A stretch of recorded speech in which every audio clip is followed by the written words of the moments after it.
네, 다음엔 또 뭡니까? 이번에는 전 기재부 사무관이 유튜브를 개설하고 또 새로운 폭로를 내놓았습니다.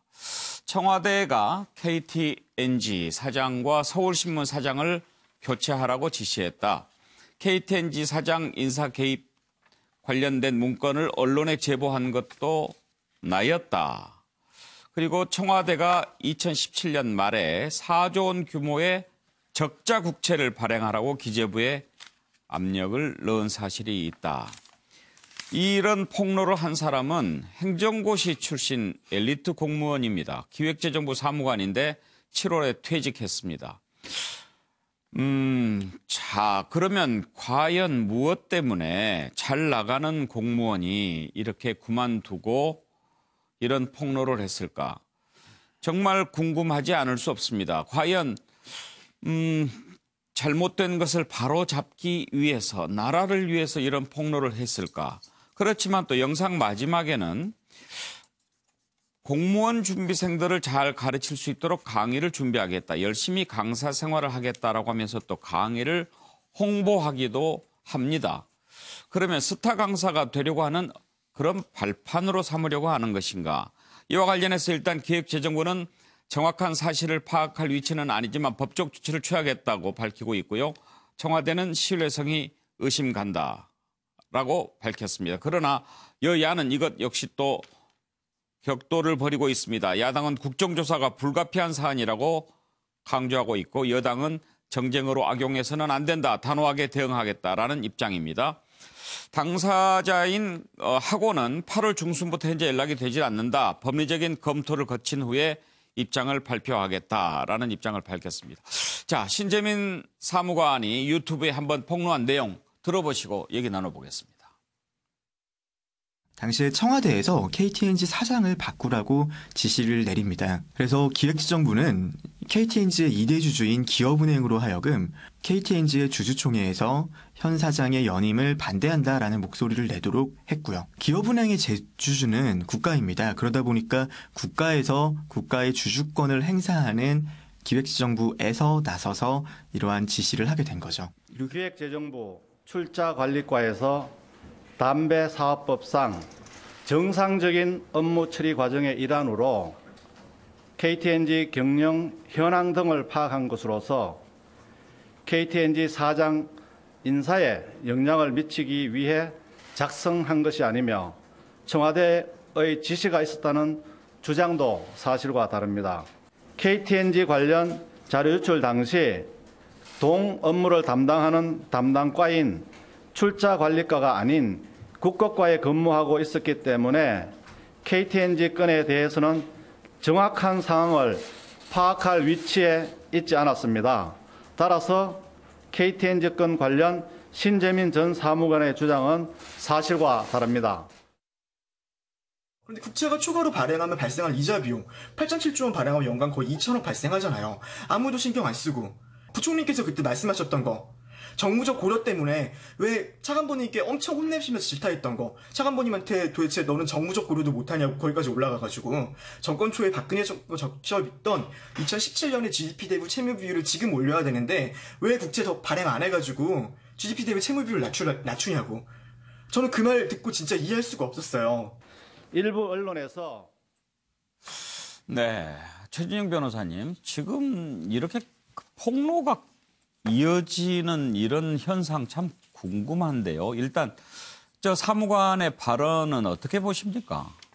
저도 일개 사무관이 지금 2년 차에서 3년 차 넘어가고 있는 살아있는 권력의 본부 핵심을 향해서 이렇게 동키호테처럼 하는 굉장히 처음에는 과연 저것이 사실인가라는 생각에 굉장히 의문이 들었었습니다. 예. 그런데 이 친구의 이제 그 이력이나 이런 내용을 봤더니만 저는 사실 처음에 과연 저 사람이 진짜 사무관이었나 이거에 대해서 했는데 좀 봤더니만 확실하게 어떤 그 우리나라에서 가장 좋은 학부를 나와서 예. 행정고시 합격해서 실제로 기재부에 일했던 것이 분명했던 것 같습니다. 예. 그렇다는 점에서 본인이 왜 그러면 지금 나와가지고 몇 개월 지나서 얘기를 하느냐에 대해서는 얘기를 하고 있지만 그것보다는 이 그 전 사무관이 직접 들은 내용에 대해서 얘기하는 것이 진실 여부를 확인하는 것이 현재로서는 급선무라고 봅니다. 예. 지금 기재부 같은 경우에는 그게 아니다라고 얘기하고 있습니다만 예전에 아니다라고 했는 것이 나중에 실체적 진실로 들어가는 케이스가 적지 않습니다. 그렇다고 하면은 이 부분에 대해서 실체적 진실을 밝히려고 하는 노력, 그것이 뭐 특검이면 특검 아니면 검찰에 의한 그 수사면 수사, 그것을 통해서 이 사실 자체가 정말 블랙리스트인지 여부에 대해서 다시 한번 확인해야 되는 것이 아닌가 생각합니다. 예. 자, 양문석 박사님. 이제 6급에 이어서 이제 5급입니다. 예. 제가 한 4년 동안 차관을 하면서 사무관을 직접 만난 경우는 거의 없습니다. 예. 밥자리나 술자리를 제외하고 사무관을 만날 수 있는 기회가 없습니다. 국장이나 그 과장급 이상이 차관이 만나는 그 위치인데 저분이 이야기하는 거를는 차관으로부터 차관보를 혼내는 그 위의 상사의 이야기를 본 것처럼 들은 것처럼 이야기한다. 현실적으로 이 아주 이례적이거나 거짓말이다. 그런 부분이고요. 다른 거 다 떠나서 팩트 문제만 좀 이야기합시다. 서울신문 사장은 잘 해야 된다라고 이야기를 했단 말이에요. 서울신문은 기재부가 최대 주주입니다. 그리고 기재부가 사장을 임명하는 자리입니다. 지금 1년에 신재민 씨 이야기든 김태우 씨 이야기든 복지부 관련 문제든 하나라도 팩트가 뚜렷한 게 없다라는 측면에서 제가 계속 문제 제기를 하는 건데 서울신문 사장은 정부가 임명을 하는데 저것이 뭔가 심각한 문제가 있는 것처럼 나름대로 KTNG와 엮어서 폭로를 했어요. 그런데 저 사무관이 이야기하는 내용의 전면적인 이 신뢰성을 상실할 수밖에 없는 게 최소한 서울신문의 최대 주주가 누군지조차도 취재하지 않고 학습하지 않고 자신의 무지와 무식이 드러나게 폭로를 했단 말이에요. 예. 그리고 또 저걸 이용을 해서 뭔가 터진 것처럼 악용하면서 정부를 향한 모든 가짜뉴스는 맹목적으로 습관적으로 공격의 소재로 쓰는 자유한국당의 태도에 대해서 또 한 번 지적하지 않을 수 없는 사항이라는 겁니다. 예. 서울신문 사장은 사장 추천에 통해서 지금 선출하고 있죠. 차명진 의원 아시죠? 제가 대변인 했었거든요. 그래서 이제 언론사 지분 같은 경우도 아는데 YTN도 아마 제가 알기로는 정부가 최대 주주인데 그렇다고 해서 정부가 YTN 사장 임명하면은 이거 큰일 나요. 여기는 지분만 최대지. 예.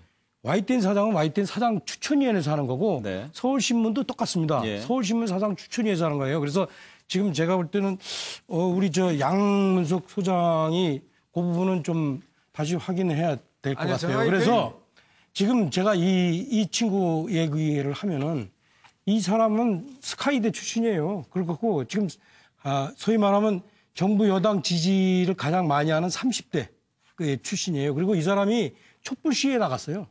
촛불 시위에. 그래서 자기가 일정하게 팩스실에서 복사를 갔는데 누가 그 문건을 놓고 갔는데 그 문건에 보니까 어디입니까?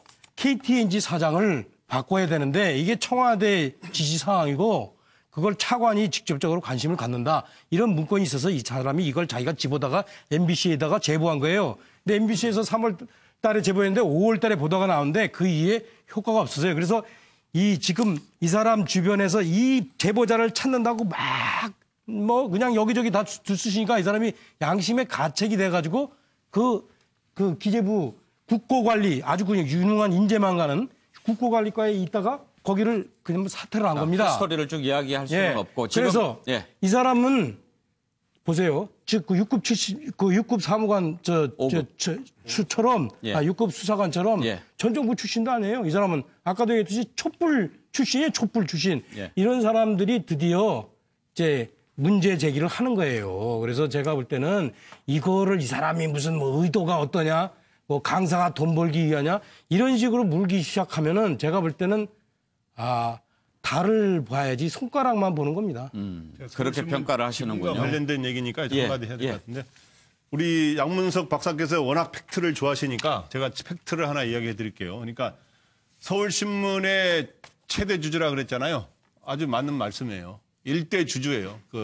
기획재정부가. 근데 33.8%예요. 그리고 두 번째가 우리 사주조합이 서울신문 32.01%고요. 그다음 포스코가 21.5% 이런 식으로 쭉 내려갑니다.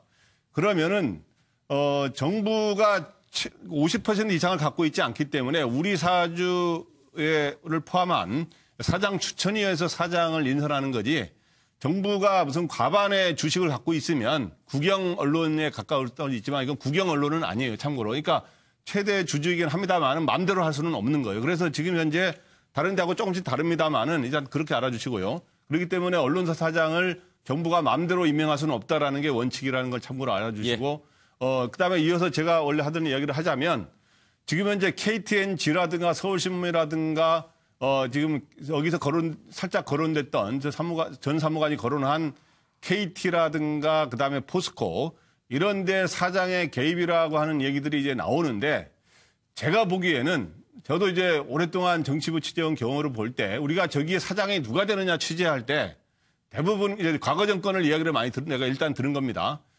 청와대가 그렇게 공기업이었던 회사들이 민영화됐습니다만은 청와대의 뜻이 어디 있느냐를 주로 취재를 합니다. 그래서 사실 그래 왔어요. 근데 관행적으로 청와대가 인사에 직간접적으로 영향력을 행사하거나 개입해온 게 사실인데 이 정부 들어와서 어떻게 되고 있느냐에 대해서 이제 사람들이 관심이 있었던 거 아닙니까?